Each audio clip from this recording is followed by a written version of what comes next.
अमरावती शहर के संदीप भुयारकर का शव रविवार को अकोला शेगांव रेलवे ट्रैक पर संदिग्ध परिस्थिति में मिला।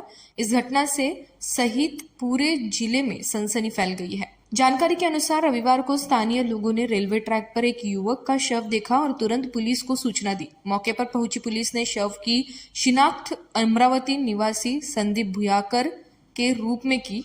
घटना की जानकारी मिलते ही परिजन मौके पर पहुंचे। भुयारकर की मौत हादसा है या फिर इसके पीछे कोई साजिश, इसको लेकर अभी स्थिति स्पष्ट नहीं हो पाई है। पुलिस ने मामले की जांच शुरू कर दी है। इस घटना से उनके परिवार में शोक और आक्रोश का माहौल है।